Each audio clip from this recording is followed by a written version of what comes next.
कनक किशोर जी के लिखल एगो भोजपुरी कहानी सुनावे जा रहल बानी। सुनैना भौजी।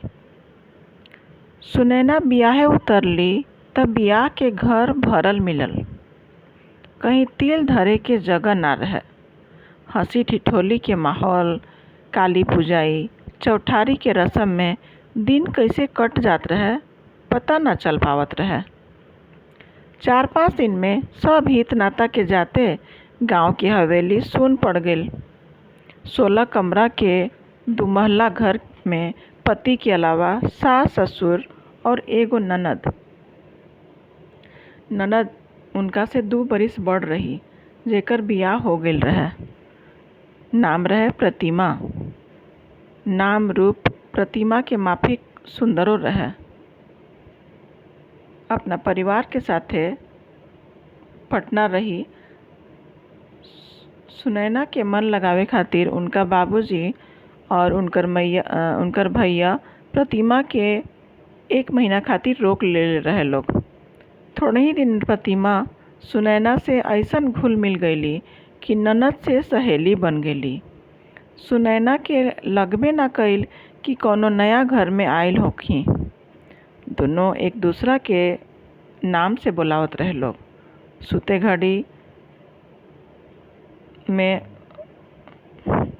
घड़ी छोड़ के 24 घंटा एके साथ रहत रहे लोग। खाना पीना तक साथे साथ। 1 महीना बाद जब प्रतिमा जाए के तैयारी करे लगली त सुनैना कह के 10 दिन अउरी रुके खातिर राजी कर लेली। आखिर सुनैना से बिछड़े के प्रतिमा के दिन आ गईल।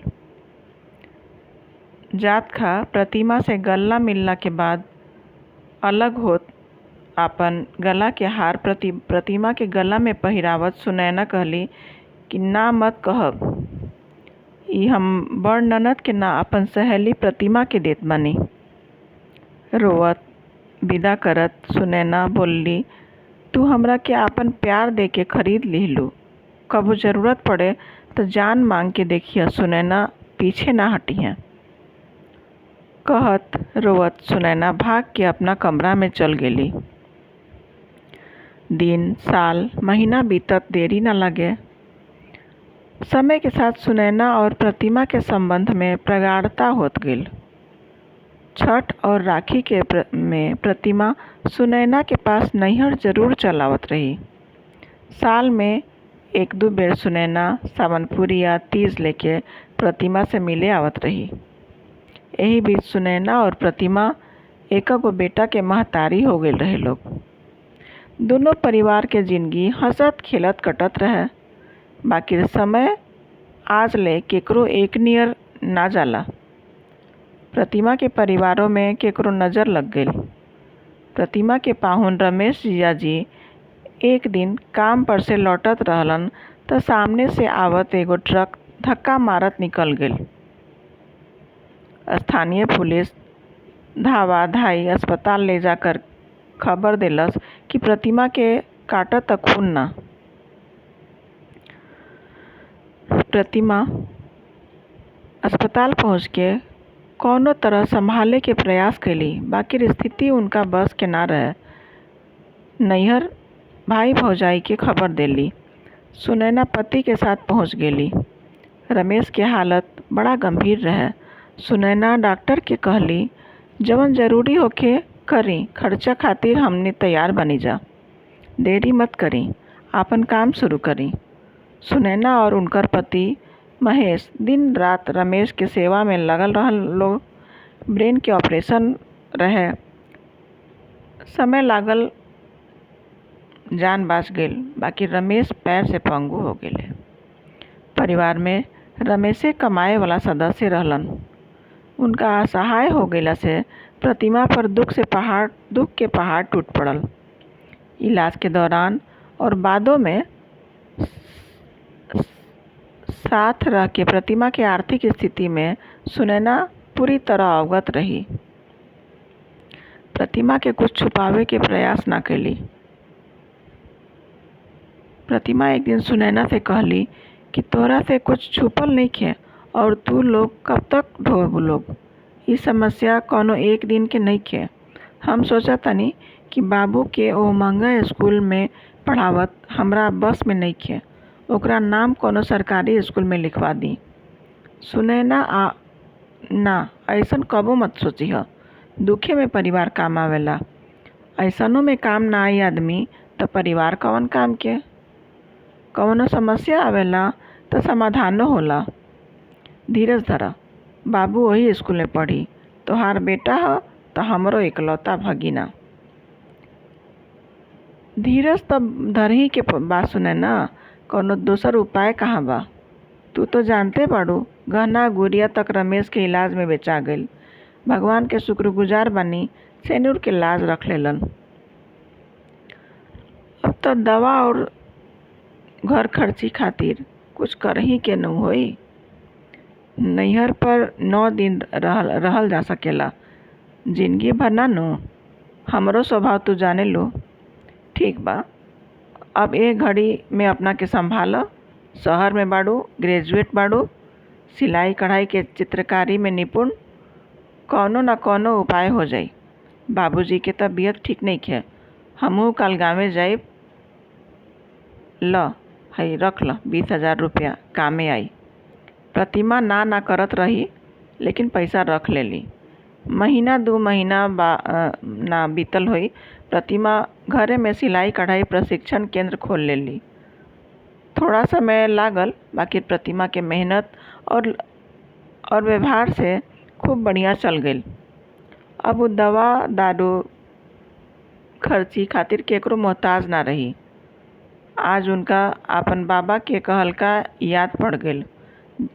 उहाँ के बाबूजी से कहत रही कि बेटा बेटी के पढ़ाव ना तो शहर में बसाव, रोजी रोटी के तकलीफ ना होई। प्रतिमा रमेश के छोड़ नैहर सुनैना के पास ना जा पावत रही। यही से सुनैना महीना 2 महीना पर चल आवत रही प्रतिमा के पास। प्रतिमा के घर देख संतोष होत रहे कि सुनैना के और सोचत रही कि भगवान कुछ छीनलन त दोसर हाथ उठा के दे भी देलन। परीक्षा के घड़ी में तनी धीरज और धर्म के जरूरत रहेला। सुनैना अभी प्रतिमा से भेंट करके गांव लौटत रही कि खबर आइल कि उनकर तबीयत अधिका खराब हो गईल बा। महेश सुनैना से कहले, खेती बाड़ी के दिन बा, हम ना जा पाई, तू ही चल जा, संभाल लिह। सुनैना दूसरे दिन पटना पहुंच गेली। प्रतिमा के खराब हालत देख तुरंत अस्पताल में ले गेली। 2 दिन इलाज के बाद स्थिति में कोनो सुधार ना भइल तब पीएमसीएच में रेफर कर देलन स। पीएमसीएच में जांच के रिपोर्ट आइल त पता चलल, डॉक्टर बतौलस कि प्रतिमा के दोनों किडनी खराब हो गईल बा। जल्दी से एगो किडनी बदले के होई। खराब किडनी खर्चा भी करीब 3 लाख आई। सुनते सुनैना के आँख के आगे अंधेरा छा गईल, बाकी बरियार मन करके शांत हो गेली। प्रतिमा के इलाज करावे के होई, उनका के बचावे के होई, रमेश खातिर, बाबू खातिर। यह सुनैना के दिमाग में गुंजत रहे। अंत में कुछ सोच के डॉक्टर के कहली, डॉक्टर साहब तैयारी करी, हम पैसा जमा कर देब, हमरो जांच कर ली।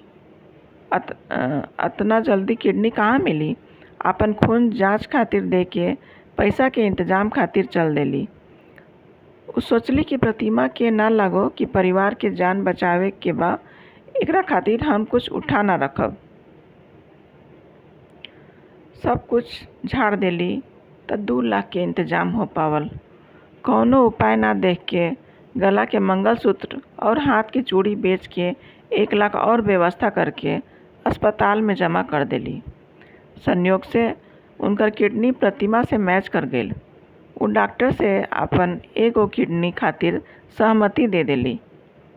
बाकी ई बात महेश के न प्रतिभा के बतौली। वो जानत रही कि केहू ई काम के सहमति ना दी।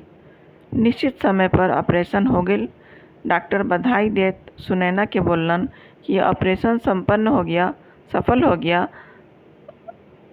आप लोग अपने अपने स्वास्थ्य पर ध्यान दीजिए। वो डॉक्टर साहब से निवेदन करली कि ई बात प्रतिभा से मत बताइब। 10 दिन बाद प्रतिमा के घरे लेके आ गेली। महेश प्रतिमा के देखे और सुनैना के लेवे पटना अइलन त दुनों के दवा और दिनचर्या देख के उनका मन में कुछ शक भइल। सुनैना के आपन कसम देत कहले कि साच साच बताव का बात ह। सुनैना कहली, प्रतिमा के ना बताई तब हम बोलब। महेश से आश्वासन मिलला पर उ साच बात बता देली। महेश सुन के सन्न रह गेलन, खाली अतने कहलन कि तू पत्नी के रूप में देवी बाड़ू, नारी तू नारायणी। कहानी समाप्त। धन्यवाद।